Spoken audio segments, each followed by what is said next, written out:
When teams get good at estimating, they can do it quickly and accurately. When that happens, an organization can comfortably base decisions on those estimates. But too often, teams get hung up trying to create perfect estimates. Here's the truth: trying to estimate perfectly does more harm than good. That's why in this video, I'm going to show you how to overcome the feeling that estimates need to be perfect. To start, let's look at an example where the pursuit of perfect estimates caused real problems. When I met Catherine, she was a senior vice president of a company with over $6 billion in revenue. She and her teams were responsible for a little more than half of that. The company had grown mostly by having very little competition over a few decades. But lately, technology had enabled a lot of small companies to enter their space. The company was struggling to hold on to market share. As the company tried to protect itself against these new competitive threats, there was a real sense of urgency. Catherine bore the responsibility to deliver results and deliver them on time. When I visited, you could feel the tension just walking down the hallway. One way Catherine tried to meet company-wide expectations was to hold team members to every estimate they gave. When teams provided estimates, Catherine took them as guarantees, working those estimates into her plans and the reports she shared with stakeholders. If team members took longer than estimated, they got into trouble. The first negative side effect of Catherine treating estimates as guarantees was that teams started padding their estimates so that they could be certain they could complete the work in the time promised. When shown these padded estimates, stakeholders chose not to have the team develop some of the functionality because it was so expensive. Had stakeholders been given more accurate estimates without padding, some of that work would have been prioritized into the product. A second problem was that even with the padding, some estimates weren't big enough. Team members knew the estimates were padded, so they frittered and wasted the hours in an offhand way. When they finally ultimately got down to work, they hadn't left themselves enough time. This is called student syndrome. Remember those 10-page papers you had to turn in at the end of the semester for some class? A full semester was more than enough time to write that much, and we all knew it. So most of us waited until a few days before the paper was due to even start. And that meant some of us missed the deadline. Teams behave the same way when they pad their estimates. They wait too long, and then they fail to finish on time. A final problem was that the padded estimates in Catherine's organization created a lack of trust between managers and teams. These problems all happened because leaders expected perfect estimates that could be treated as guarantees. When some estimates were inevitably overrun, the team suffered. If you've experienced these problems, you're not alone. Many teams struggle to estimate well and to treat estimates as what they are: estimates, not guarantees. I want to share 5 practical solutions you can try. The first is to create a shared understanding among team members about the type of estimate each is giving. If you ask a team to estimate something, some team members will give you a worst-case estimate. This type of estimate assumes everything goes wrong. People who like to estimate the worst case are trying to provide an estimate that is safe, something they think they can beat 99 or 100% of the time. Other team members may provide an optimistic or best case estimate. This is often one in which estimators assume most things go as planned, and a team may only beat an optimistic estimate 10% of the time. If you have some people giving best case estimates and others giving worst case estimates, no wonder they'll struggle to agree. No wonder estimating takes longer than it should. No wonder some teams want to just stop estimating altogether. Typically, a Scrum Master or Agile coach will get the team to talk through their differences. But before doing that, it's critical to get everyone to agree on the type of estimate. I cover the 5 types of estimates in detail in another video. You can see it linked here and it's in the description. I recommend having team members agree to provide the median estimate of the effort. Think of it as a 50-50 estimate, equally likely to be too high or too low. Once team members agree on the type of estimate they'll provide, You need to communicate this to stakeholders. Unless you've told stakeholders otherwise, most will seem to think a team is providing estimates they'll make 90% of the time. You need to inform them that the team is providing median estimates, and the work will exceed the estimate about 50% of the time. Here's how you can drive home the idea that an estimate is not a guarantee with your stakeholders. Ask them how long it will take to drive to their favorite restaurant on a Saturday night.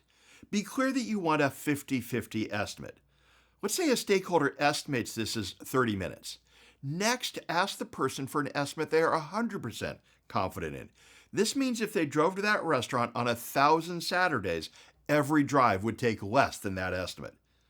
If the person is good at estimating, they'll realize that an estimate that can be met 100% of the time should be much larger than one that is met merely 50% of the time. If 30 minutes is the median estimate for driving to the restaurant, someone might say 90 minutes as the estimate they can beat 100% of the time.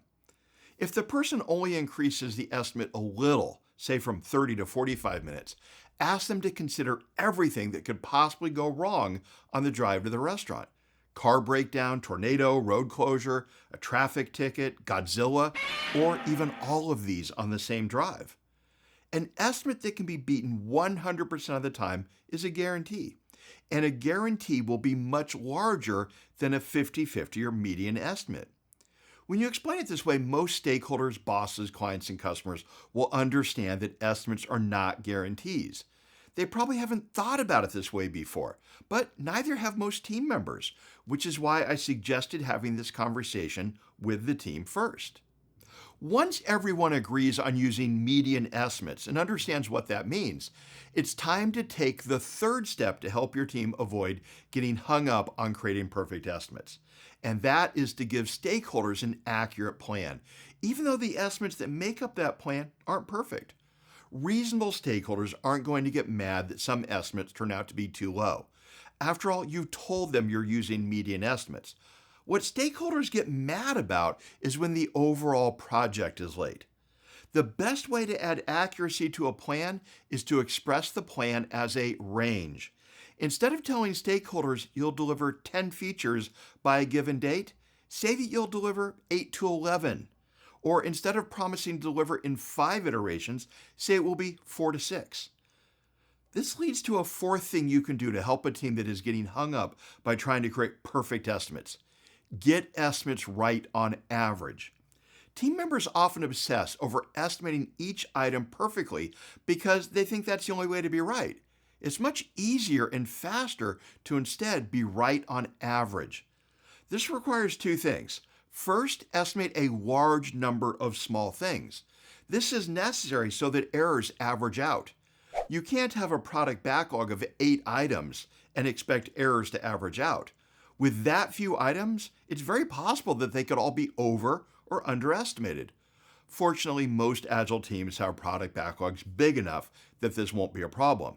Second, you need an estimating approach that encourages team members to estimate low or high with equal probability. A common problem is when a team underestimates much more frequently than they overestimate. Teams that do this need to incorporate techniques that help balance overestimating with underestimating. Most Agile teams estimate with a predefined set of values, such as the Fibonacci sequence 1, 2, 3, 5, 8, and 13, or powers of 2, 1, 2, 4, and 8. I coach teams to visualize values like that as buckets. Each bucket can hold estimates up to its size. With 5 and 8 point buckets, that means items that are 6 or 7 points go into the 8 point bucket, since a 6 point item would overflow a 5 point bucket. This creates a slight pessimistic bias. Items are rounded up instead of rounded to the nearest value. This helps counter the tendency many teams have to underestimate, and it means the team is more likely to balance under and overestimating. A final way to help a team not get hung up on creating perfect estimates is helping them select the right set of numbers to use when estimating. Basically, don't force a team to choose between estimates that are too close to one another. I don't care how good a team is at estimating, no team can tell the difference between 42 and 43 story points.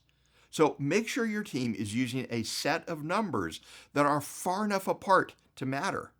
Here's how. Think about the percentage difference between numbers rather than the actual difference.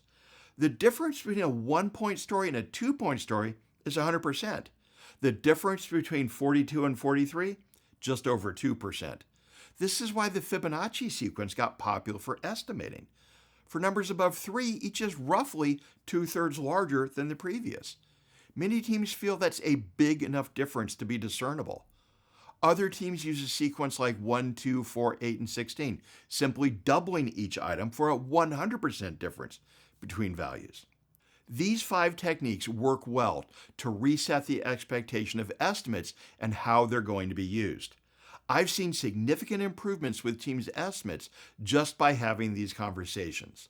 They work by uncovering hidden assumptions and encouraging communication that can really help align the understanding of estimates, both for the people who want the estimates and those responsible for creating them. Now, I want to hear from you, though. Which of these techniques do you think will help you avoid the pursuit of perfect estimates? Let me know in the comments. And if you found this video helpful, please click the like button because that helps others find the video. And remember to subscribe if you'd like to know more about future videos.